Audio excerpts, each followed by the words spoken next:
Welcome back to the CSP Elite Baseball Development Podcast. I'm your host, Eric Cressey, and this is episode 157. We're rounding out our run of guests that kind of come from outside the baseball community. Although today we have someone who actually has dabbled in the baseball world on top of a ton of work in a collection of different sports. What I really like about this guy is he has his kind of feet in a few different realms. He's in academia as a teacher, he's in the research world, and he's also doing some really cool direct athlete interaction, has had some great content on a number of different podcasts recently across a variety of topics. So I think we're going to touch on a number of those different things today. Really cool guest, a guy who's about the same age as me, and it's been cool watching his career really grow, as I've done my thing on the other side of the country. So really excited for this guest, and I think you're going to like it a lot. This episode is brought to you by Athletic Greens, the most comprehensive NSF certified for sport daily nutritional supplement I've ever tried. With so many stressors in life, it's difficult to maintain effective nutritional habits and give our bodies the nutrients they need to thrive. As a father of 3 young kids and a co-founder of multiple businesses in multiple states, on top of still being an avid exerciser, I know that busy schedules can really take their toll on us. Whether it's poor sleep, exercise or life stressors, environmental factors, or simply not eating enough of the right foods, we can wind up deficient nutritionally. This is where Athletic Greens can really help. It's a game-changing nutritional insurance policy. They simplify the logistics of getting optimal nutrition on a daily basis by giving you just one thing with all the best things. And that's why I use it daily and recommend it to our athletes. 1 scoop of Athletic Greens contains 75 vitamins, minerals, and whole food sourced ingredients, including a multivitamin, multimineral, probiotic, green superfood blend, and more. They work together to fill the nutritional gaps in your diet, increase energy and focus, aid in digestion, recovery, and supporting of a healthy immune system. This all can happen without taking multiple products. While most nutritional products come to market and stay stagnant, Athletic Greens continues to obsessively improve this one holistic formula based on the latest research, producing 53 improvements over the last decade. They invest in the most absorbable and natural source of each ingredient and go above and beyond in third-party testing to ensure their customers continue to receive the highest quality and best daily nutritional habit on the planet. It's lifestyle friendly, whether you're keto, paleo, vegan, dairy-free, or gluten-free, and contains less than 1 gram of sugar without compromising on taste. They put 75 ingredients through the NSF for Sport certification to come up with a formula that's trusted by some of the world's best athletes, including our own. Right now, Athletic Greens is giving our listeners 10 free travel packets with their subscription. Simply go to athleticgreens.com/Cressey to receive my offer. These travel packs are perfect for supporting your immune system, energy, and gut health when you're traveling for games, training, or simply when you're on the go. They can be a great counterbalance to less than ideal on-the-road food options. So if you want to bridge the gap between deficient and optimal and give yourself the best chance to get nutrient diversity, then head to athleticgreens.com/Cressey and get your 10 free travel packets today. Again, that's athleticgreens.com/Cressey, Cressey. Before we get to the show, I wanted to give you a quick heads up that it's our opening day sale. We run this every single year. This year, we're going to be featuring my Sturdy Shoulder Solutions course. If you go to www.sturdyshoulders.com and enter coupon code MLB 2023, you'll get 25% off on your purchase. Again, that's my Sturdy Shoulders Solutions course. It's www.sturdyshoulders.com and the coupon code is MLB 2023 for 25% off. Today's guest is a tenured full professor and human performance scientist at Cal State University, Fullerton. As a student athlete, he won a D3 national championship in football while earning his undergraduate degree in exercise science at Linfield College. He then received his master's degree in human movement sciences from the University of Memphis and his PhD in human bioenergetics from Ball State University. He has over 100 peer-reviewed publications and presentations and directs the Center for Sport Performance and founded the Biochemistry and Molecular Exercise Physiology Laboratory at Cal State Fullerton. As a practitioner, he's worked with elite athletes across the UFC, MLB, NBA, PGA, NFL, boxing, the Olympics, and military and special forces. Please welcome to the show, Dr. Andy Galpin. Andy, this is probably very long overdue with how long we've known each other, but thank you so much for taking the time. Yeah, my pleasure, man. I'm really excited for this. And you've had some amazing content of late, and for many, many years, but particularly of late in the podcast realm with your collaborative series with Andrew Huberman. So hopefully we can kind of continue that trend with maybe a little bit more of a baseball focus.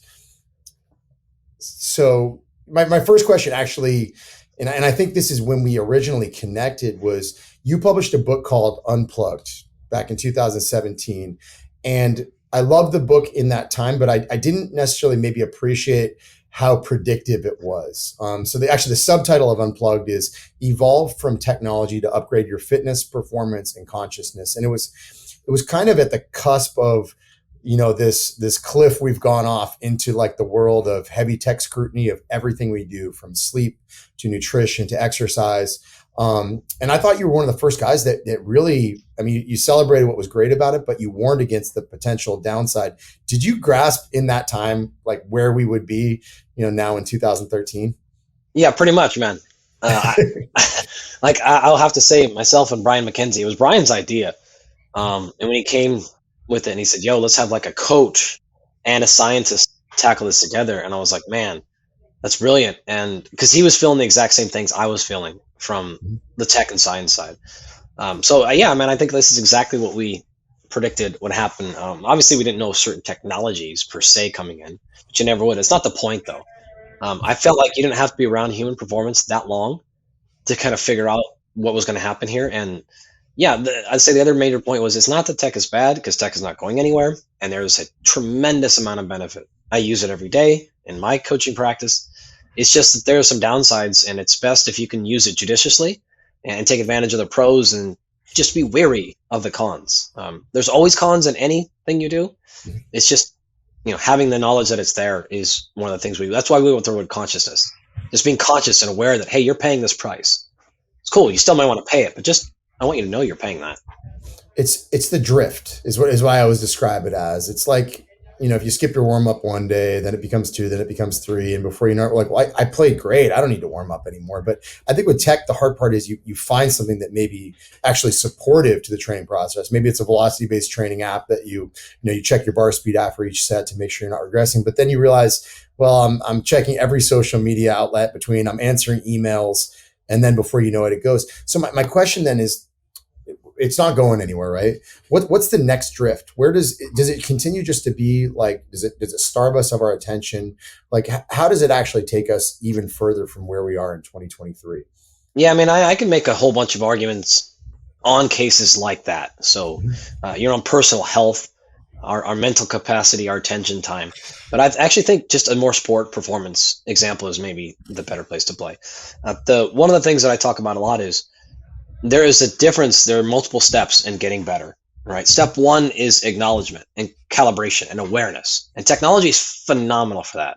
So if I can video you during your swing, and then I can show you on the phone 5 seconds afterwards and tell you, this is what I'm talking about with your right foot going here, it's so much faster than just having to feel it when you don't have the visual feedback, right? And I can show you angular velocities and like stuff like that is so awesome for awareness and accountability. You said you went to bed last night. You didn't. Like, I see your aura numbers. Like, great. All that stuff is awesome. But the problem is people stop there. Oh, okay, great. My right foot wasn't doing that. Awesome.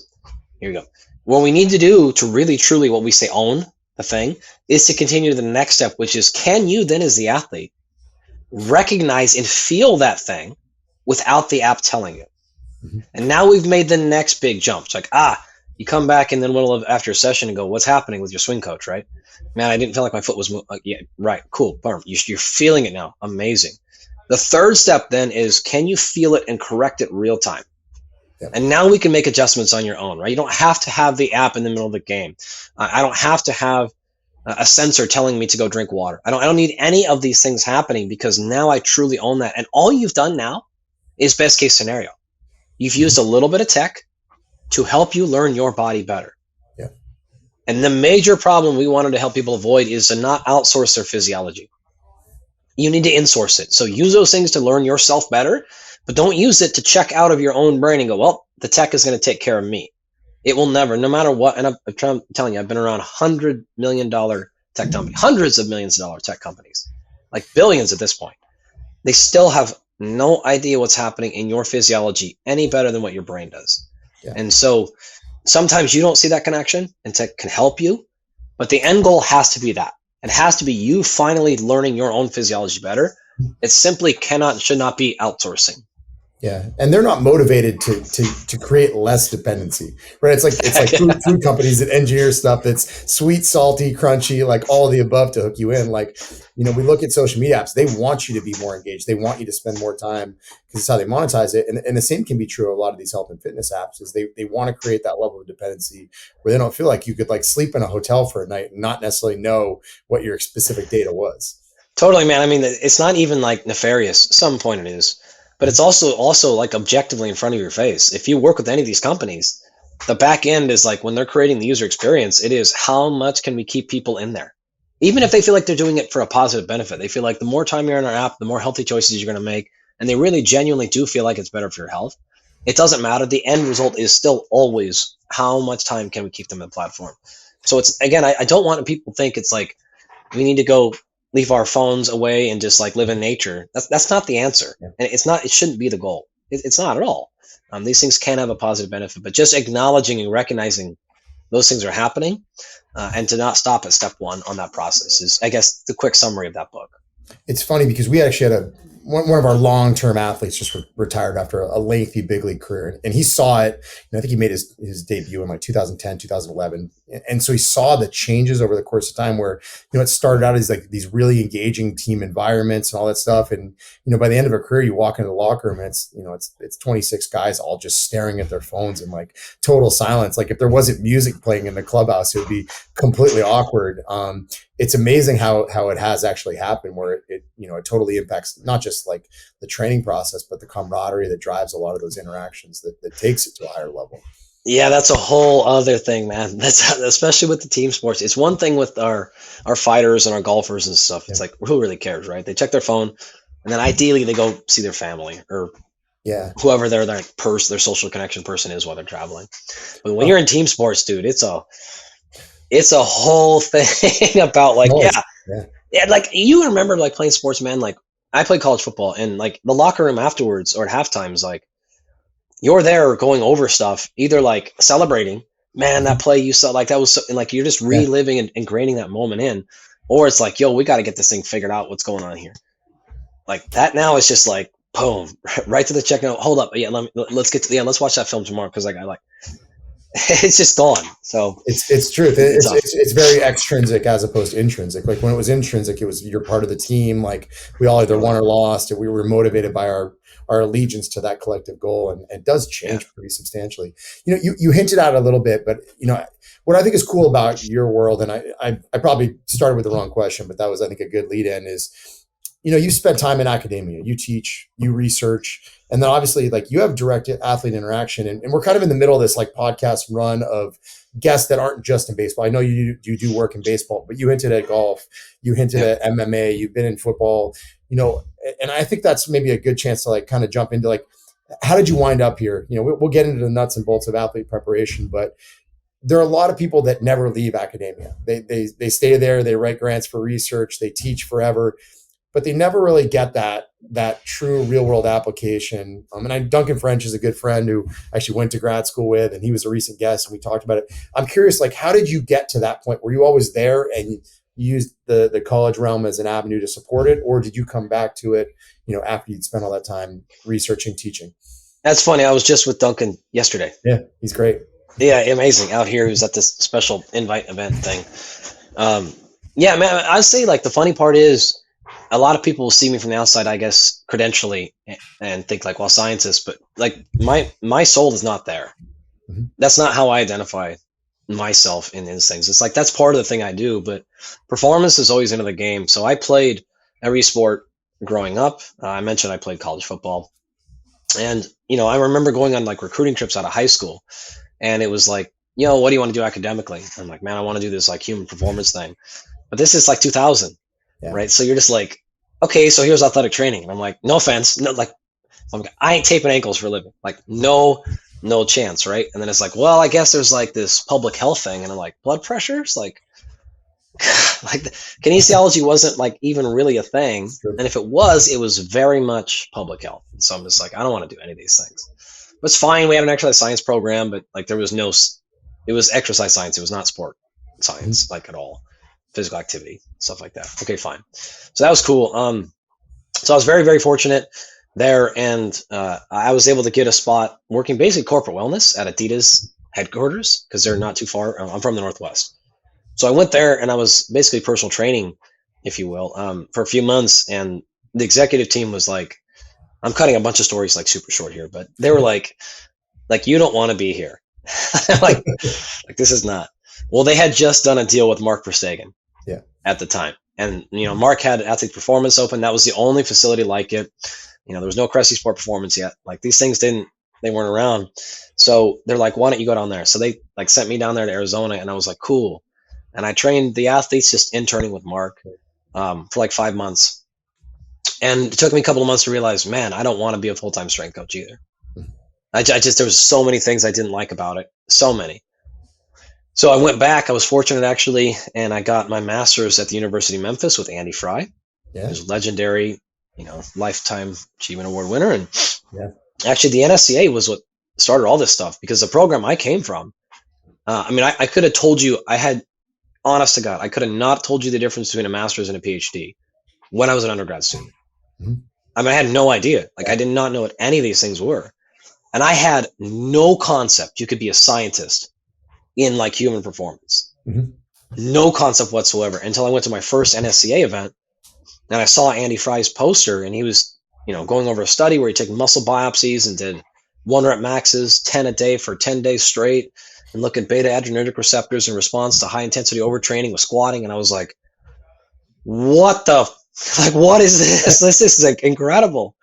So that was in the back of my mind when I was down there training folks. And I was like, that's what I want to do. Like this just felt too condensed. So I went back, got my master's with him. Didn't know what I wanted to do, but I had continued to competing myself in at this point now combat sports and weightlifting.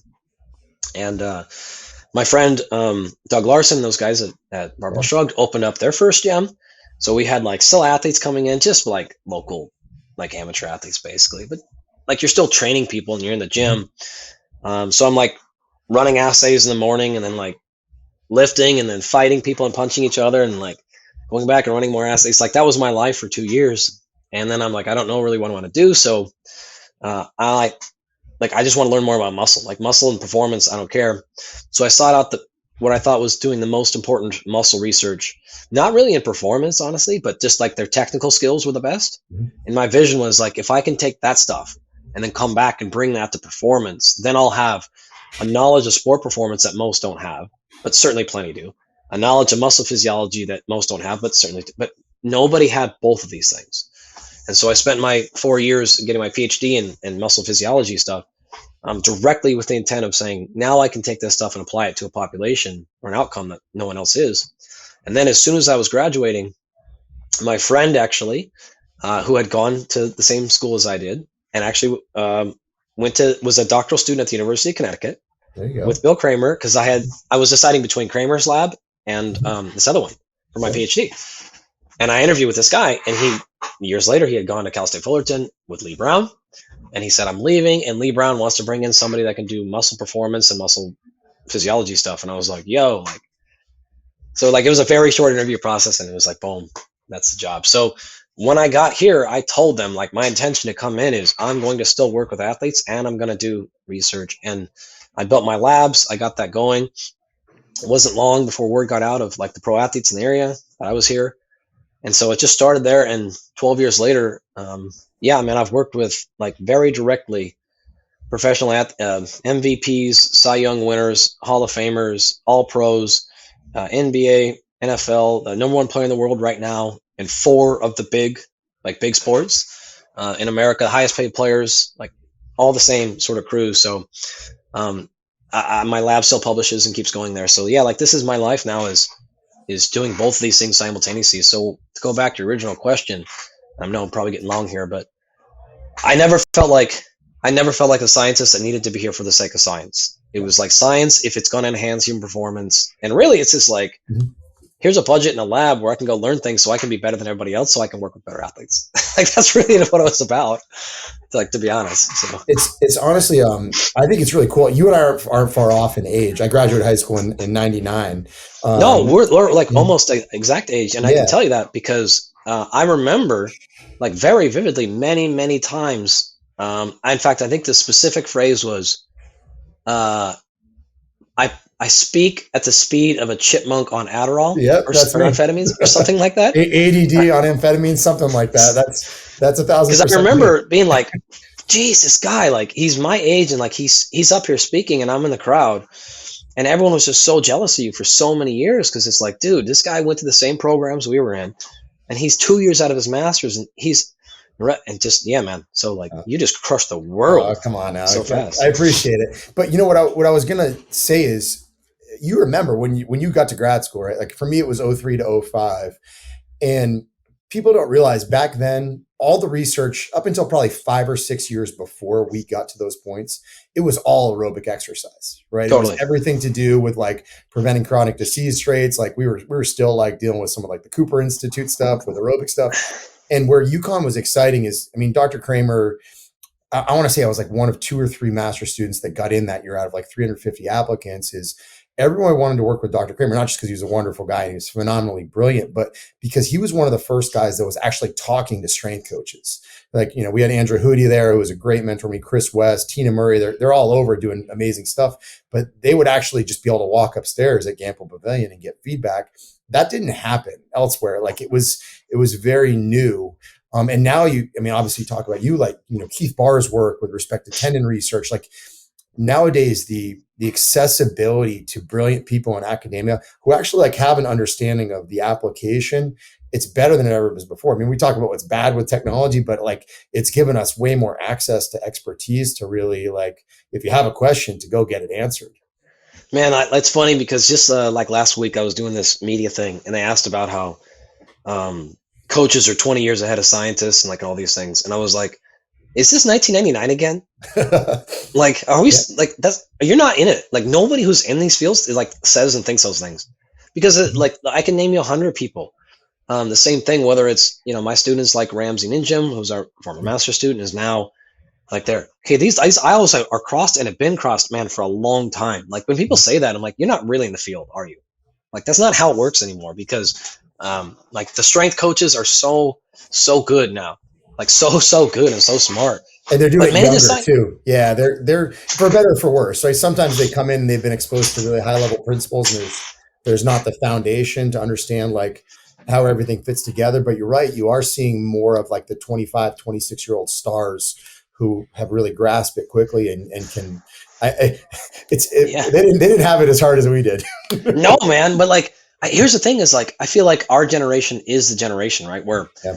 like I come in like when you have a Bill Kramer, right? It's like he came from sport first, but he's a true scientist. Like he really is. Like this is his passion, right? But then you have a whole generation of kids like you and I who in the 80s fell in love with sport and training Yeah. and decided to go get PhDs and to do things like this where this didn't happen before. So if you look at a lot of the people who are sports scientists now, like they are sport first.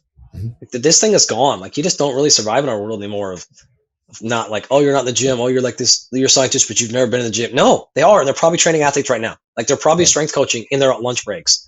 Like, so they're not as good, of course, but you know what my point is like, and then you have the strength coaches who are doing the opposite. It's like, no, they're collecting data. They can run R, they can run Python. Like they could smash you with data collection. You have like your stats they're way better at stats than you are. So you just have like, I think the field clearly has gotten better because of that. So the blend, it's like, yeah, you're not the PhD in this office. You're in this office. But if I switch the titles, people might not even know the difference here. Yeah, they can also figure out what they really want to do much faster. Like I did So much faster. my high school career paper on being a CPA. I went to Babson College thinking I was going to be an accountant for 2 years, and then transferred. And honestly, I had the similar experience to you. I did a 6-month internship in cardiac and pulmonary rehab. But I love the people I worked with. I hated it. I could take Yeah. blood pressure in the middle of a tornado, but it wasn't what I wanted to do for a career. But sometimes that's why you do internships, is to experience what you don't want to do. Yeah. But similar to like I got to the University of Connecticut, and I thought maybe I wanted to go into the research realm. I wasn't really sure, and then I took my first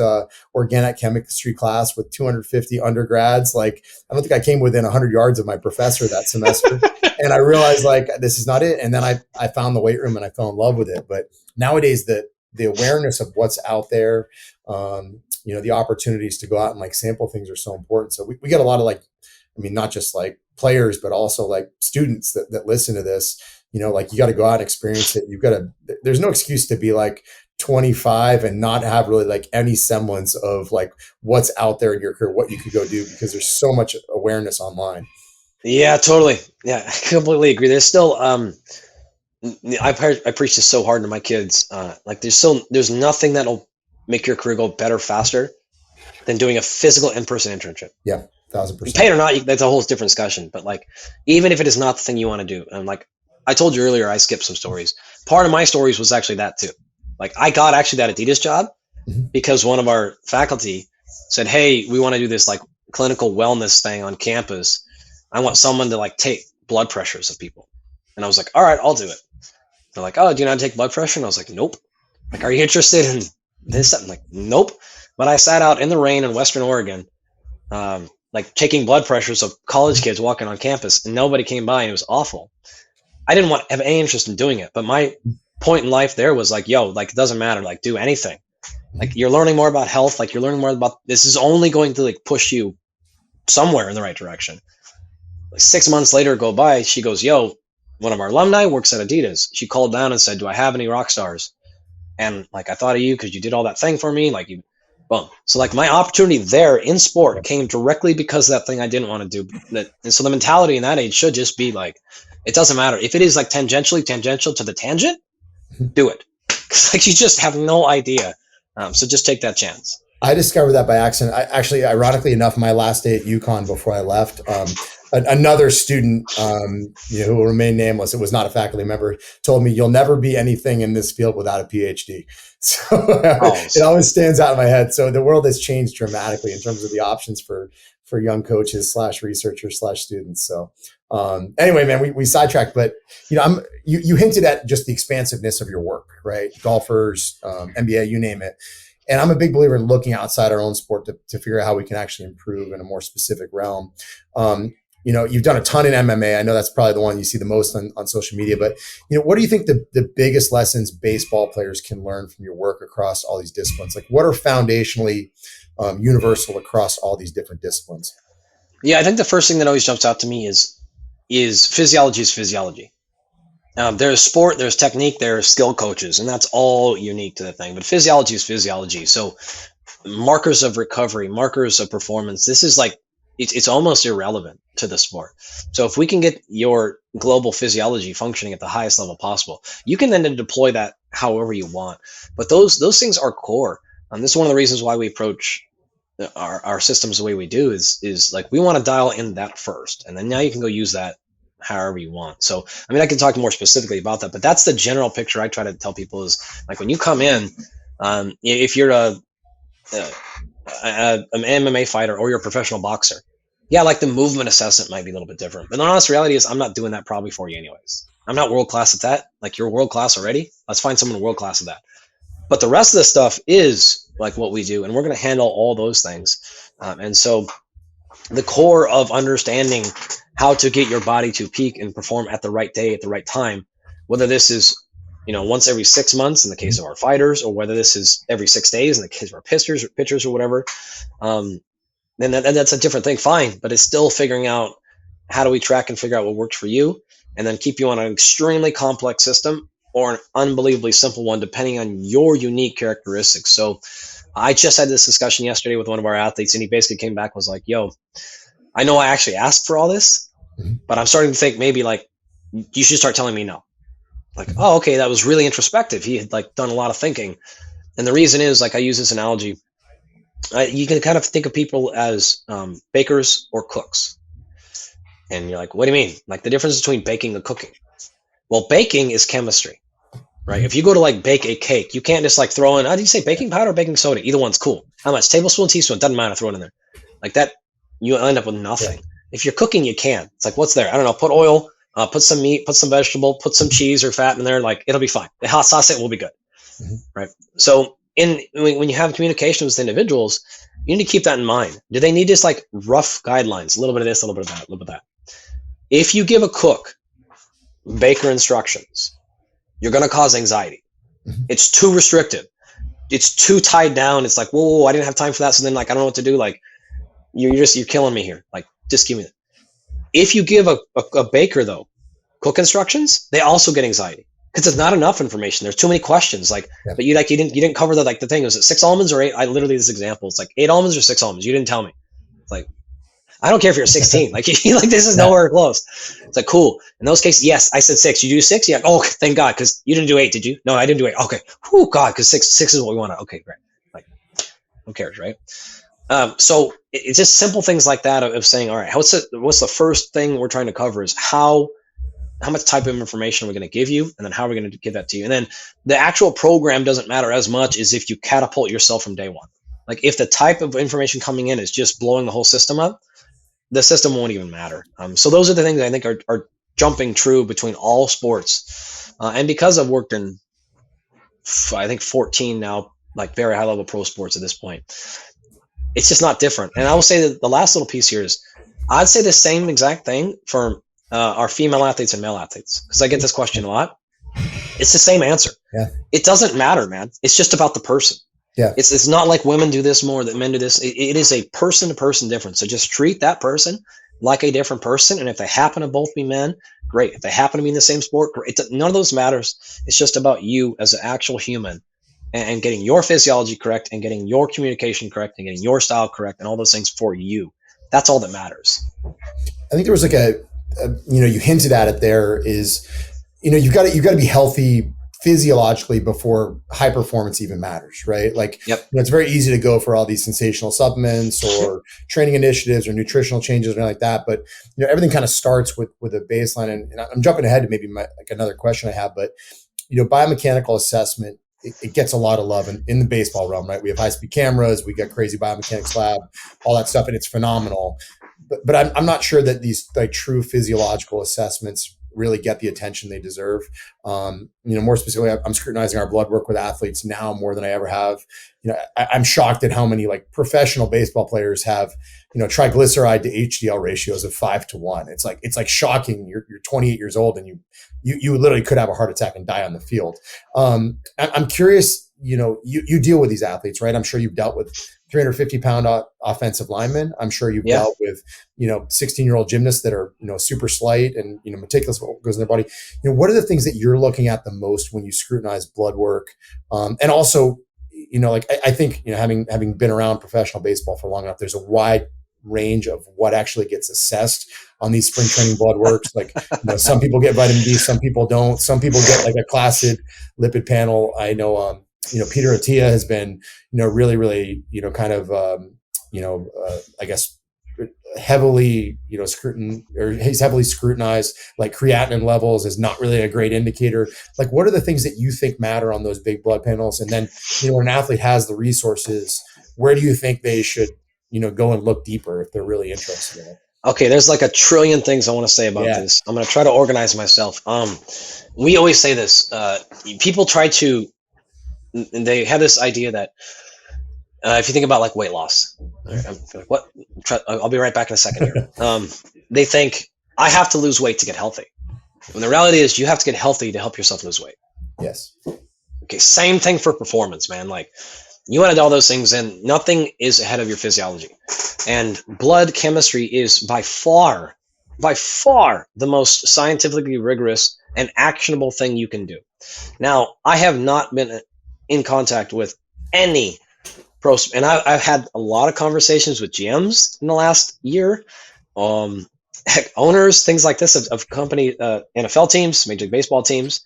They all see this. Well, many of them see this giant hole. Many of them are idiots, and the medical staffs are also seeing this. But the fundamental core issue, if you're going to do things like blood work, they're almost always looking at it from a classic medical health perspective. And they're doing something like 30 to 40 biomarkers, and they're doing it at incredibly stupid times in terms of times of the year. And they're looking at things, no offense, but they're looking at things like cholesterol levels. Yeah. Like, fine. All right, awesome. Are you really concerned? I'll back up. Do you think a 24-year-old is really that concerned about their cholesterol levels? And they probably shouldn't be. This is so you're drawing information that is not relevant to them. It's unlikely you're going to find anything important, and they don't care. It does not matter. Like, it's just not that important. So what is in one of the reasons why we've become how I say this not sound like a giant arrogant douche, but one of the reason I guess athletes seek me out so much is there's a very different level between looking at blood chemistry for the sake of medical health and looking at it from the sake of high athletic performance. You will not find like reference ranges, for example. If you pull out a blood panel and you get one from Quest or whatever, and you're trying to understand your albumin levels or creatinine levels, and they're going to have a reference range for you. If you're talking about athletes, just throw all that out.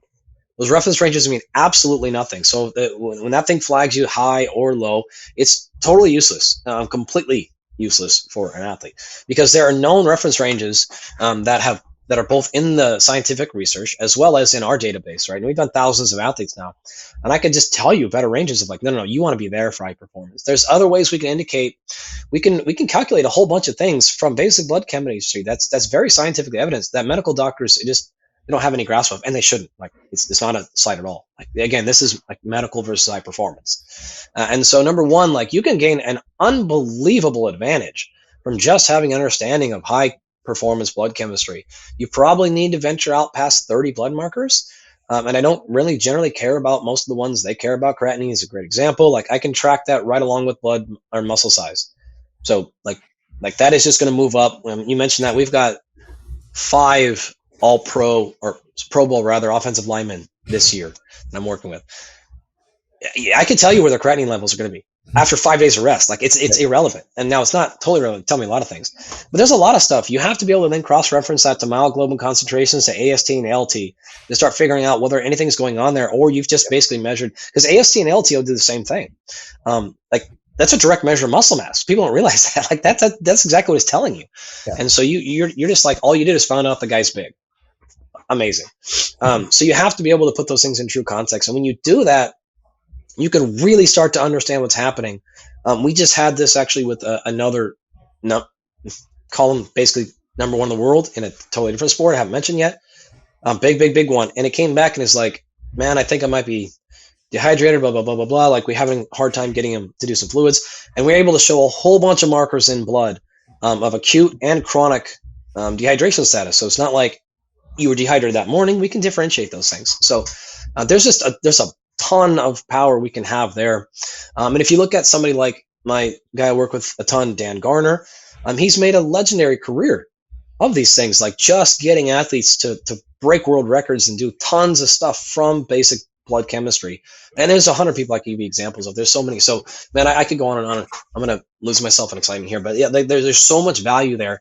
And the problem is these teams don't invest in it correctly, because like their motives are different, right? Like I understand you want to take risk of like cardiovascular events, cool, but like for the NFL lineman, that's more real. The reality of it is though, like I can't put you.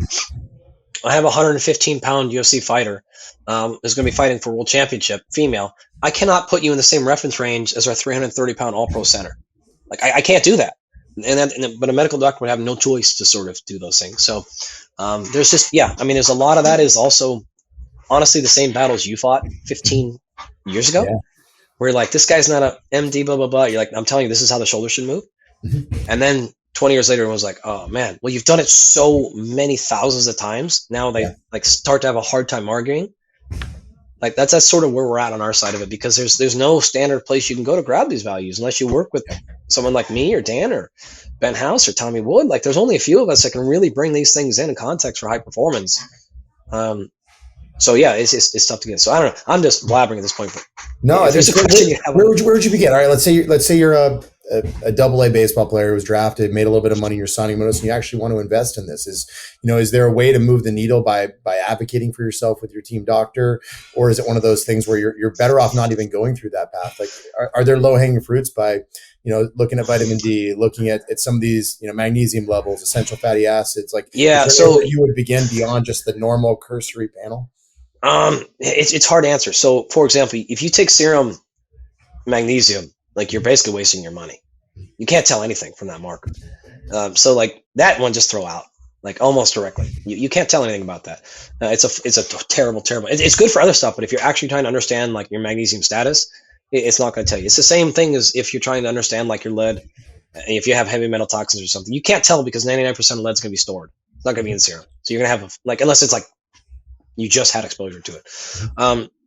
Vitamin D is okay, of course, but the problem is at the tip of that stuff, vitamin D is a storage hormone, right? A storage molecule. It has a hormone-like effect. The problem is, a lot of times, and you'll see people do this, like they'll start taking 10,000 IUs of vitamin D over and over and over and over again. They'll get going, right? And all of a sudden they check their blood 6 months later and nothing has moved. All right, well, there's two reasons why. Reason one is supplementation. The range of actual active in the supplements is multiple orders of magnitude. So you may not be getting any actual vitamin D in it. Like, there's a whole other issue with supplement industry. Number two is if you're taking that much vitamin D and nothing's moving, there's an endogenous reason why your body is downregulating. In fact, it's not downregulating; it's getting rid of it. Super fringe example, like super fringe. I want to like be ultra clear. This is like very unlikely, like super unlikely. If there's one supplement or two supplements I would tell people take and don't worry about it, vitamin D is one of them. Like almost no problems. You can take 50,000 IUs, honestly, like literally 50,000 IUs and it has like no issue. So this is like extreme example, but I'm making a bigger point. Yeah. So there's evidence that shows like in the presence of various micronutrient deficiencies, vitamin D is actually counterproductive to heavy metal toxin storage. And so what I mean by that is if you have a certain handful of micronutrients that are deficient and you're overstoring a handful of toxins, vitamin D actually is going to exacerbate that problem. And so one of the things your body does is it actually clears vitamin D so that you can clear those toxins. And so then if you're over there just like smashing down vitamin D and it's not moving and you're smashing down vitamin D, it's not moving. It's like your physiology, going back to like the very beginning of the conversation, your physiology was trying to tell you something. So like you shouldn't run around smashing those things. Fish oil, like pretty nebulous. You can't really like have any problems there. Measuring actually those in blood is tricky. You can't get those on basic blood chemistry. Like it's not going to come on a CBC or CMP. Like it's not going to happen. Other markers, like fine, like do you really care about your cholesterol? Is that going to be actionable for people?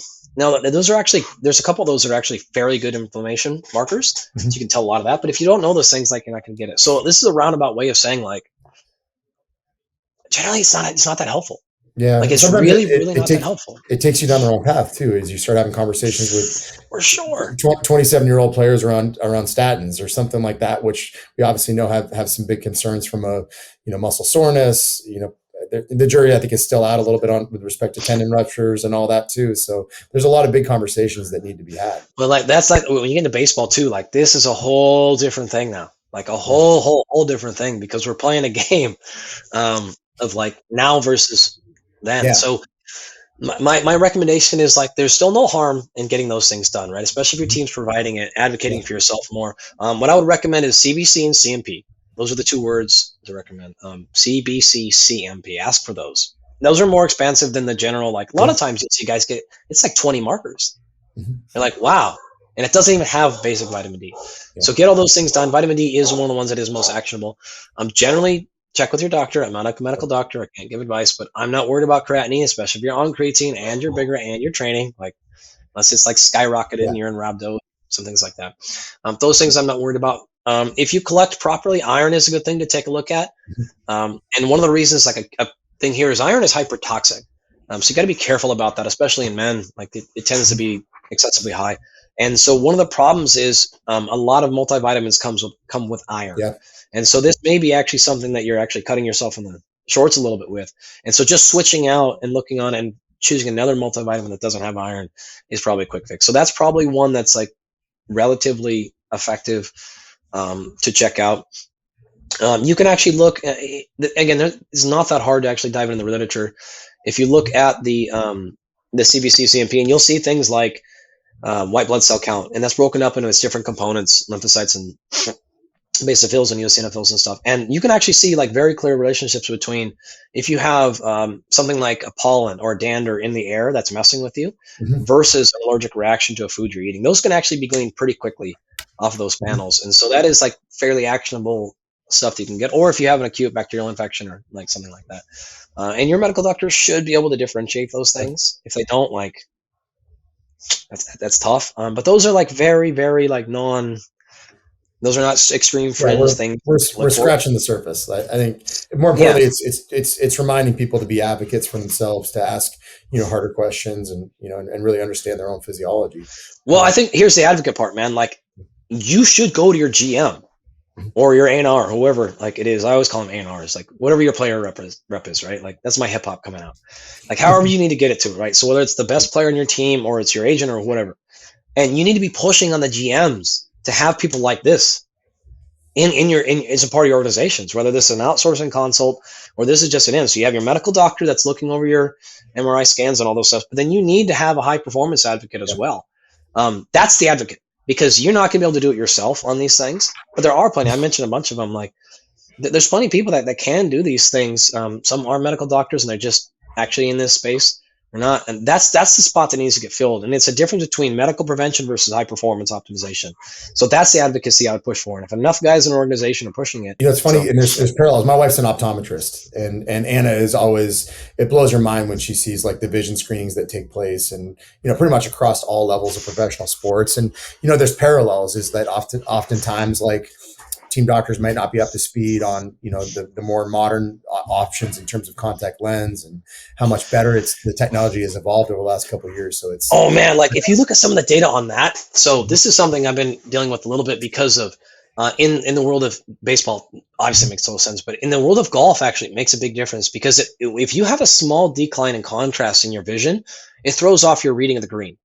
And this is millimeter, right? This is like baseball, same thing, right? Like millimeters is now like you're missing these things. So like getting this is another, like it's just, how many teams have this? None. The answer is none, right? And it's such like, how are your eyes not getting like so much attention when it comes to these like several sports? You can imagine a wide receiver in football. Like your vision is so incredibly, offensive lineman, okay, fine. But there are certain positions in certain sports where like this is everything. And there are tons of technology solutions out there, like really, really effective things beyond contacts, like way beyond contacts, that are super effective and legal. Just like they just don't pay attention to these things. So there's just so much out there in sport performance. I mean, don't even get me started on sleep. Like I'll on to another 20-minute time with some of the tech we can do with sleep, man. Like it's huge. This is another thing. Like we talk to all these teams and they come in with my Absolute Rest company and they're like, we don't have a high performance sleep team. And I'm like, oh, what are you going to do? Like sending your people to sleep studies that they don't go to, and then they like put on 30-year-old technology and wires everywhere, and like, or you give them a $200 wearable that they don't care about. Yeah, because there's no action on the back end. So like all these problems have been solved. It's just stunning that teams and players don't advocate for some of these things, and they're not at like insanely high costs. Right? They're not $100,000. Sometimes it's the numbers game, right? It's totally 300 something guys in every major league organization. I mean, other sports maybe aren't that many, but the staff to the athlete ratio is different. So it reminds us that players need to be advocates for themselves whenever possible. And not only that, you're going to be episode 157. I have been begging my wife to do a sports vision podcast for the last 4 years that I've been doing this podcast. So everybody, if you're listening, be sure to tweet at Dr. Anna Cressey that you want the sports vision podcast. And oh my God. Maybe you'll all get through the door because I can't. We talked about supplements just a little bit, and you did an awesome series, like I mentioned, with Andrew Huberman that I thought was excellent. And one in particular that I thought was really, really good was the feature you did on the supplement side of things. And you hinted at with the vitamin D conversation, but maybe with respect to baseball, are there no-brainers out there that you think every athlete should consider? I've been on creatine myself since 2001 with no stop, and I'm not dead yet, so I see it as a pretty advantageous aspect of my life from a general health and performance standpoint. Like, what else do you see out there? Yeah, creatine is the gimme. It's just astounding how much more research continues to come out, and the train has left on that for high performance 15 years ago. I was convinced when we were in grad school. Like, there's so much data out there, and now it's coming out on neural performance, vision, right? Like anything brain stuff, you're like, oh great, it's nootropic, focus, mood, it's incredibly powerful. Coming back from TBI, brain injury, concussion, like all these things, there's so much evidence on. So that one is like, I almost don't even like talking about it, because you're like, it's just like, if you don't want to do it, like it's like trying to convince you to like not drink water. Like, all right, like I don't care anymore. Like, if that's where we're at anymore, oh, strength training doesn't help athletes. Like, okay, cool. Like, all right, I don't even have that conversation. I don't have a conversation. It's like, go ahead. That one's an easy one. Vitamin D, like I said, it is ubiquitous. Like, it's a very, very low risk, potentially decent reward on that one. So those ones are out there. Fish oil, like pretty classic. There are some slight downsides to that, but for the most part, you don't have to worry about it, especially like a baseball crowd. those are kind of like our Pareto rule of like 80-20s, right? Like 20% of the supplements are going to get you 80% of your bang your buck. Those ones are going to be on that list. You can then venture into like actually just powdered foods, whey protein powder, various things like Vitargo, fantastic for stabilizing blood sugar over long periods of time. So those are just foods, in my opinion. And then there's actually tons of other things like nootropics, where there's tons of good evidence, and there's tons of things like stress modulators like rhodiola, which is fantastic. This is another one I think we talked about in the show that I've been using for a very long time, and the evidence is strong on rhodiola. So like I love that one a lot. And now actually, because thank you Momentous, it's now third-party certified, so you can get it as a single ingredient with informed choice. So now it's all opened up to our athletes and things like that, which is great. So there's lots of them. I can go down this road for forever. I don't know which ones you want to talk about. Those are the ones that jump out as like you could probably just give those to everybody. And most dietitians and stuff on teams are like having those things in there. Magnesium is another one, like generally pretty effective. And now there's all kinds of different types that you can do it with, and that you don't cause as much GI stress anymore. Some are a little more specific for sleep, like threonate, and then others like malate and citronate that have other benefits of them. That kind of magnesium oxide's gone now, so you don't have to worry about that one anymore. So we don't have to like educate people to not get that one. Magnesium is incredibly important for hundreds of things in the body, all related to sport performance, and is often low in folks. Depending on the estimates, like somewhere between 20 to 60% of people are probably a little bit deficient in magnesium, though it's hard. Again, it's hard to get from the blood. So the point is like you're probably wrong. Is it more problematic in certain populations? I've heard those numbers, but I've never heard it broken out. But like, obviously we know like endurance athletes compared to baseball players stand around for 30 minutes and then sprint for 4 seconds. Like they're very different, right? Sprint is like a generous word too sometimes. good rhythm. Yeah. Good rhythm. Run fast, turn left. Yeah. Like, but not too fast. Like this is like good pace. Well, I think we're dealing with a sport that's very it's not always athleticism. Sometimes it's characteristics. It's long fingers, freaky hypermobility, great rotational capacity, whatever it is. Not necessarily like go run a 4.4. Correct. Right. Although some of those folks are clearly in the sport, it's like the John Daly. It's like, all right, John Daly can be pretty good at golf. Like John Daly can also be pretty good at baseball. Like there's some John Dalys in baseball. There's also some studs, some just physique wonders and stuff. Well, the question, magnesium. So here's the deal.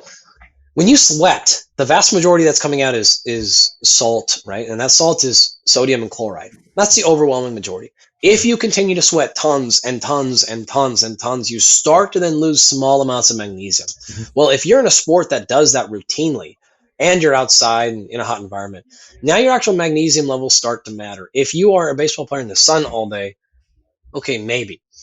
But you're not really having that physical exertion, like kind of the joke. So it's not as huge of a deal for those sports. It is much more of classically a deal for, again, your endurance runner stuff, because they're having both those combinations of tons of total sweat loss. And so that small amount of magnesium does start to accumulate. You have to also then layer that on top of what they're doing nutritionally. Mm-hmm. So if you're not eating magnesium-rich foods, which is a classic trend, then you're not getting it in and you're excreting it further. And so we have this double layered problem. Now it starts to sort of matter.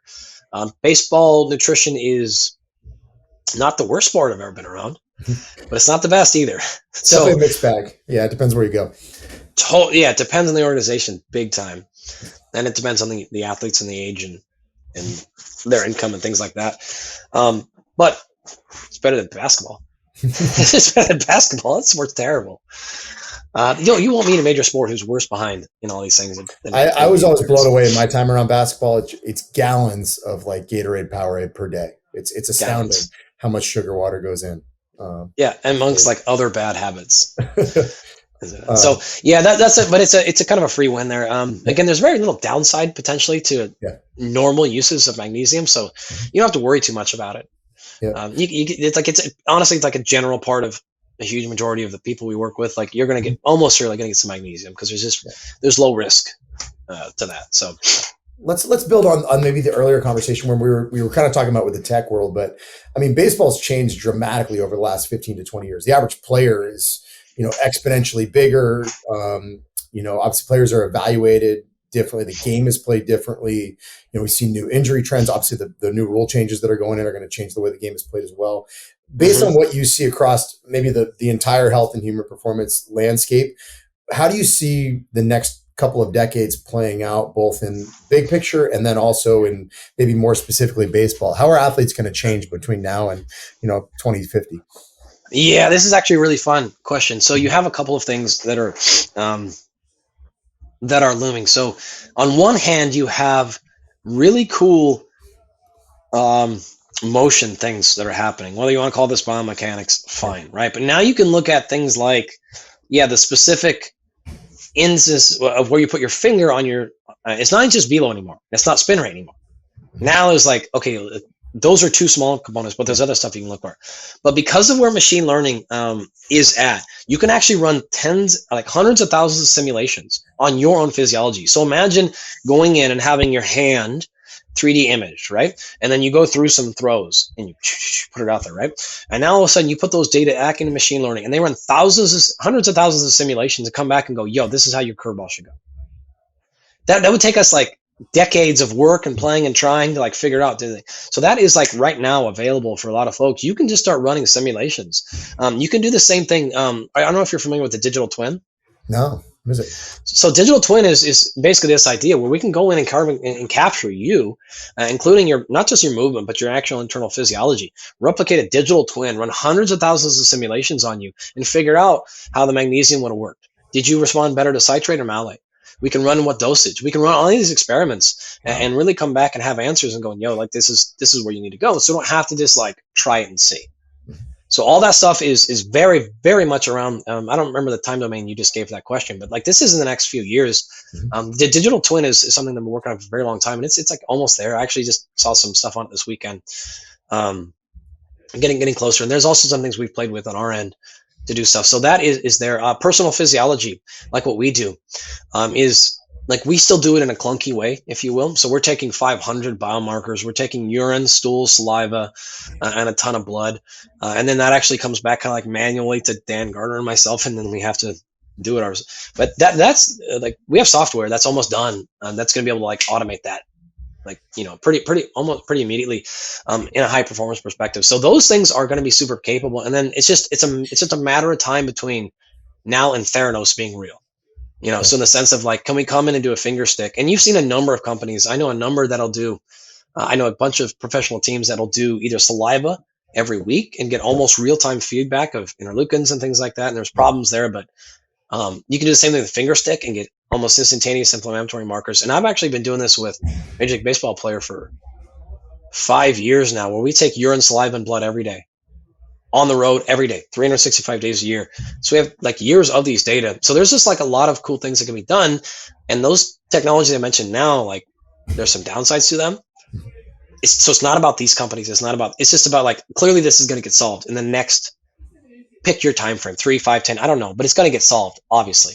And so the ability to actually run high precision physiology at scale, that's where this thing is going to go. And the teams and the companies and the groups and the agencies that really have their hand in this are just going to jump light years ahead of folks.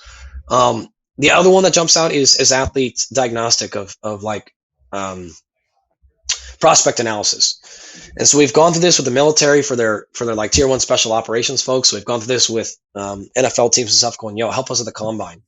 And there's a bunch of different metrics and stuff we can look at for player and talent identification that are out there. Just one like easy example where you can actually take folks, put them into light, temperature, sound controlled rooms, and you can actually put bodysuits on them. And we can measure endogenous hormone release, like imagine like a CGM, okay, going full time, like a continuous glucose monitor.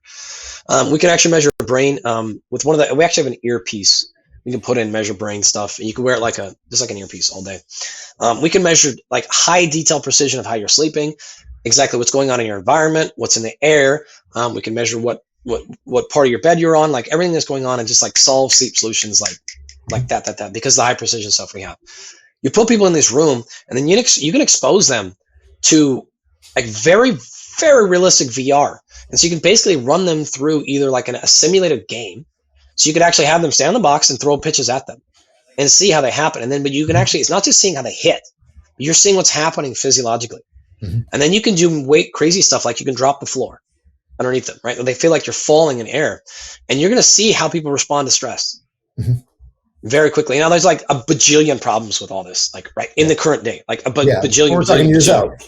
Yeah, but like this is where it's going to get to, and so you want to see like what's going to happen, who's going to crumble under pressure, things like that, right? So like that stuff is not going to be that hard to get to eventually. Again, I want to juxtapose that with the initial conversations. You know how I feel about technology. Yeah, like our brain is still going to be 1,000% better, but when you're talking about the $50 million athletes, like we have better solutions. Like there's some really cool stuff out there. And this is like quite honestly how we've been able to handle some of these like very high profile folks with on any budgets. It's not that expensive to do these things, like not even at all. But yeah, like there's lots of cool stuff. So to wrap all that up, I'd say like extremely high precision nutrition, which we can already do right now, and a high precision, high performance physiology, which is what we do constantly. High precision sleep, we do this constantly, no problem. And then some of the other stuff that's not like totally ready yet, where we can actually have these real-time monitors. We can play with light and sound and vision. And that doesn't even start down the train of brain training because of the vision stuff we can do and some of the eye tracking stuff we can get.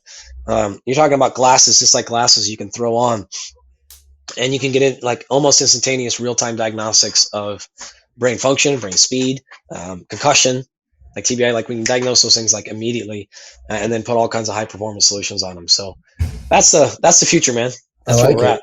And I think there's two things I'm like thinking about is like actually listening to Jonah Berger's new book, and he talks about like one of the things that you always want to do is you never want to assume the positive. So if you go to the doctor and they say to you, so you haven't been smoking, right? And you're like, if you've been smoking, you're probably not going to just like adjust the conversation. You're like, no, you're right. Like instead, you're supposed to go into something and be like, where can this go wrong? Like totally. Tell me how you feel horrible, or what bad lifestyle habits you've been having, because they're more likely to be. So when I think of that, and in my head, I'm like rattling around, like the two biggest limiters to me are, it's always, especially in the realm of professional baseball, and this is kind of like a derivative of a Mike Boyle quote, it's always about closing the gap between what you know and what you can implement, right? We all have like this grandiose ideal, the stuff that you and I like get excited staring off into in the blackness, but like ultimately it's limited by the athlete's adherence. It's impacted sometimes by geography, how it's carried out over larger organizations. And I think that the second aspect of it that for me is kind of a critical one is like this overall like synergy. Like I look at like the success we've had in the private sector, and I think it so much has to do with how we see how like all the pieces fit together. And I think we're always trying to be mindful of like what other pieces need to be added, what other ones need to be excluded to keep this simple. And I think I worry about like some people like going to this extreme stuff before they've mastered the basics or appreciated like how it needs to be communicated to athletes or how it needs to fit with what's already good. Because we both know that the people that don't get it are the ones that throw out 75% of what they do, and then they go all in on a new technology and they shift their philosophy every 2 months. Yeah, so this is why I wanted to make sure, as I got like on that tirade, like to really express my true feelings of technology are the former, right? How we had the beginning of the conversation. But here's the deal. I have seen this. This is not new. I've seen all this story, and I've seen it all fail so far. It's all failing, which means anything that comes out now, almost surely by statistics, it's going to be 99%. It's going to be wrong. And here's the core reason why. All of these things violate first principles, and they violate them massively. And so you start with an assumption, and then you jump $100 million into that assumption. But if you weren't right on that very first assumption, this whole thing goes in the wrong direction. Stress is the key example that I always use. It's my opinion that basically the human race and all of living species really have two core philosophies. One of them is reproduce, and the other one is stress management. And stress management is only there to function to enhance reproduction, right? And what I mean by that is we developed agriculture, we developed communities, we developed housing, all these things to reduce stress of hunger, stress of temperature, stress of invaders, and blah, blah, blah, blah. And now all of a sudden, 2023, we realize like, oops, like maybe maximal stress reduction was not the right target. Yeah. It was the target needed when we were cold and hungry and blah, blah, blah.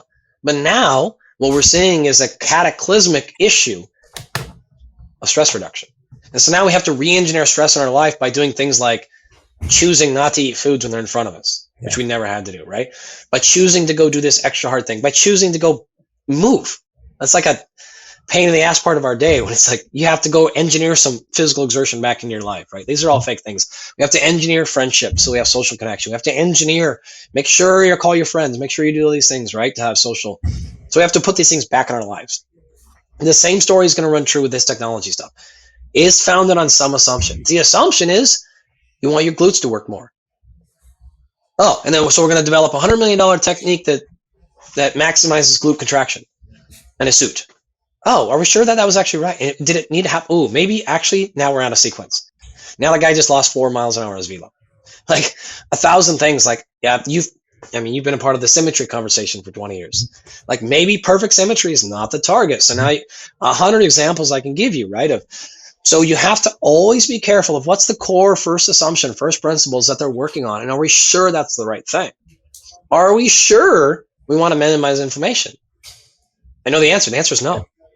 No, right? And so I could give you supplements and blah, blah, blah strategies. And like people ask about recovery all the time. Like, why don't you just give like a protocol out there? Because you don't want it. That's not going to maximize your performance. There's a balancing act between adaptation and optimization, right? And when you push one, the other goes down. This is it. And so it's about being very strategic. And this is why no matter what of these techs come out, let's just imagine I can get a finger. You can't, but imagine get a finger prick and get total physiological optimization out of you. I still have to have somebody behind that going, yeah, this time right now, we actually want to push the opposite direction. Yeah. Because we want adaptation. Here's when we're going to peak, so we're going to push back and recover. You have to have somebody guiding that ship because those technologies are not smart enough for that.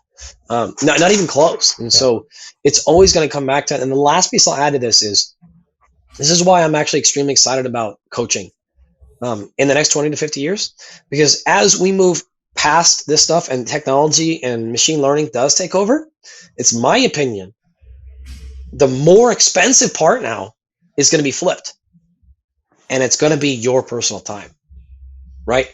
It's going to be like, yo, I got all my tech, I got my data, I got my handcrafted supplements. They're machine printed, individually sent to my house. But like, can you just come in and like coach me today? Can you come in like, no, in person, not your hologram. No, I'll pay extra. Okay. The people are going to want to pay for an in-person coach. I want an actual human. Still looking on this. Human, for sure. Yeah. It's going to be the same in medicine. You're going to want a real nurse by your bed. For sure. When you're like, are you going to die or not? Like, you don't want the AI looking for your brain scan to catch cancer, but then you're going to want to like actually talk and touch the doctor right then. So I actually feel like strength coaches, it's like, we'll just call us the strength coaches. Like, I think we're going to be more valuable. I think we're going to be more and more and more valuable, not the opposite. I think the technology is going to do different things, and then it's going to drive people right back to us. Because at the end of the day, they're still going to go, yo, Eric, you've done this 10,000 times with pro athletes. What do you think? I want your answer. That's why I think it's so important to have like a breadth of knowledge. I think all too often we see young coaches, they get really excited about, they find that one thing and they dig in all in, right? They become the PRI guy, or they become the FMS guy, or, whatever acronym you want. And before you realize it, they haven't been exposed to enough principles, to kind of have a true appreciation for even how to find specialists underneath different umbrellas. Totally. And you got to do it. Like, you have to have the reps. Yeah. Like, you have to have the reps. You have to have done it a ton of times. A ton. Just to be able to ask the right part of the process. Yeah. And so we've talked a bunch about the future. What about looking to hindsight? Like, what's your biggest growth area over the past year? What have you changed, that maybe you did in 2021, 2022? In terms of like athlete process, like things we do with anything, stuff that you think would have maybe like a little aha moment for, players, parents, coaches that would listen to this kind of stuff. I guess one of the ones that jumps out quickly is like understanding. Okay, how do I say? Okay, I'll package it this way. There are certain genetic traits that are within you that make you your unique human being, right? And you do things differently. But I think the more that we dive into this stuff, the more that we realize humans are patterns. And what I mean by that is this. We hear a lot of people say things like, oh, I'm a night owl, or I'm a morning person. That can be true. We hear people say things like, I don't respond well to carbohydrates, or I do, or fats, or like all these things. And a lot of the stuff we're getting into is going, like a lot of that is a learned response. It's not an innate human characteristic, which means it's changeable. Doesn't mean you should, but if you want to, it is changeable. The example I give of like the morning night thing is because of the sleep stuff that we have going on. It's like, yo, my parents were night people and I'm a night person. My brothers, my cousins. You're like, oh, so then why are you so sure it's in your genes and not your pattern? If everyone around you is a night person your whole life, you think there's any chance if you had a different genetic inheritance, you'd be a morning person? No way, right? No way. Like if everyone around you, okay, oh, you're like, oh shit, and the light bulb goes off and you're like, all right. So if you're a morning person, but you're playing baseball and we need to get you teed up so you can throw and be in your prime for the day from 7 to 10 p.m. This is a changeable thing. You just need to follow the systems. And we know those levers to push. We know the nutrition to push. We know the light stuff to push. We know everything we can play. We can move you off that, like at least like a certain level. And whether or not you want to or not, it's a different conversation. But that has been both like traumatizing and empowering to people. Another example is like we'll see this a decent amount where we'll run through stuff and people like this say like every morning I wake up I feel like death. Okay, great. And then you run through stuff and you're actually like, oh, actually your physiology is perfect and your blood glucose is fine and like all the markers are great. What's happened is you have learned to feel bad in the morning. We need to unlearn that feeling. And so we can do all kinds of stuff with breath work and light stuff and different things. And even some supplementation. And you actually start associating a feeling of positive and energy. There's chanting, there's all kinds of like levers we can pull depending on their personality, right? Or all of a sudden they feel amazing in the morning. Even when they have worse sleep, they feel better in the morning. Not because we're hijacking like a certain sleep stage, but simply because the pattern and the neural association is when I wake up in the morning, it's joy and pleasure and energy. And that totally reframes everything. Not just like I want to be clear, it's not psychological. It's not just like you're thinking positive thoughts. It is a real, true neurological change to association. So we can do like a ton of stuff to change how people live throughout their day if they're willing to and how this stuff. So that has been very, like in the last year or two is something that we focus a lot on, is just saying, yo, like sometimes it's not physiology. Sometimes it's just pattern grooming, right? It's like, it's Pavlovian, right? So you wake up in the morning, you feel horrible till you grind the smell of coffee. You're like, okay, great. Well, that's a learned response. So you know what actually happens? You learn to feel terrible until you have that smell. Yeah. You created that whole problem. And if we exchange it out for non-caffeinated, the same issue happens. You created a problem. That's what happens. The last thing I'll say on that is like one of the biggest ones is your phone. So everyone knows all the things about the phone and sleep. One of the things people don't know about the phone and sleep is if you wake up literally and imagine like your bed is right there and you wake up, your eyes are open. The first thing you do is roll over and open up your phone. Well, that creates a pattern loop. This is not just psychological. This is dopamine. This is epinephrine. This is a whole cascade. This is carbon dioxide. Everything starts firing up, right? It is expecting input. Doesn't matter, high, stress, bad, happy, notifications, whatever, right? Well, you will then start back calculating 15, 20, 30 minutes prior to waking up. That same hormonal response starts kicking in. So what happens when your phone's not even there? You just start waking up 30 minutes earlier. And it's all because you're like, oh, I can't sleep. I can never sleep in. My physiology, no, you can. You've taught yourself, though, that, hey, at 8:30, this thing is coming. At 8:30, and so it's an anticipatory response. So it's white coat syndrome at the doctor. Like it's all of these things. So you can use that for any of your stuff. You can use that for your sleep. You can use that for your game performance. You can use that for your recovery post-game. Like we can tell the body to go, no, we associate when the fireworks go off, game's over, we associate it with like downregulate. That's a pattern. We can teach it and it will respond. I can do anything you want. Like I know the travel schedule crazy. Like we can teach your body to do what it wants in large part. And so that is it's a very helpful coaching thing it's again, it's not just about the physiology of the supplement. It is about reframing or changing a pattern. And now all of a sudden, like you feel great, even if your physiology doesn't change or gets worse. That's fascinating. I mean, it gives you adjustability in a chaotic world, right? Resilience. That's what you're saying. Like you guys I like that way of saying it much, much better. That's awesome.